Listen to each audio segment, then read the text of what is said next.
So it's ready. આપણે ચમચી કરીને જોઈએ કેટલું સરસ ચડી ગયા છે. કલર બી જુઓ. તમે પણ હેલ્ધી હેલ્ધી ખાઓ અને તમારા ફેમિલીને પણ હેલ્ધી હેલ્ધી ખવડાવો. થેન્ક યુ ભગવાન. ચલો આજે આપણે બનાવી રહ્યા છે કારેલાના રવૈયા, જેમાં આપણે સિંગદાણાનો ભૂકો, તલ, કોપરું, હળદર, મીઠું, લીલો મસાલો એટલે કે આદુ, મરચાં અને લસણની પેસ્ટ, ગોળ અને ધાણા લીધા છે. એ મિક્સ કરીને આ પ્રમાણેનું બેટર તૈયાર કરી લીધું છે, જેને કારેલા છોડીને વચ્ચેના ભાગમાં આપણે ભરી દીધું છે. હવે આપણે તેને કુકરમાં મૂકી દઈશું 3 વિસલમાં. ચાલો તો જોઈએ.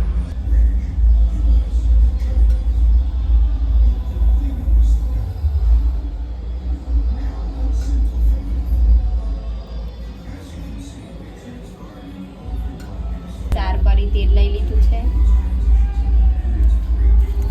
હવે એમાં આ રીતે રવૈયા મૂકી દેવાના છે. આપણે કુકરમાં જ આપણે બનાવશું. પ્રોપર રાંધેલું ફૂલ ખાઈશું. એના બેનિફિટ પણ વધારે હોય છે. કાચું ફૂલ રહેવું જોઈએ નહીં, જેથી પચવામાં સરળતા રહે.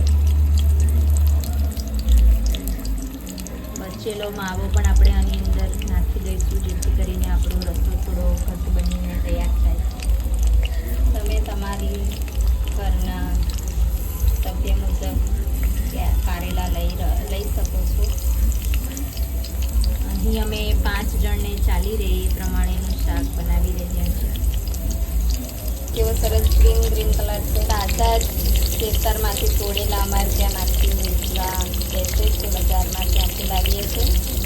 એટલે બિલકુલ ઓર્ગેનિક. તમને જોઈએ એ મુજબનો તમે રસો જાડો પતલો જે પ્રમાણે રાખવો હોય એ મુજબનો રાખી શકો છો.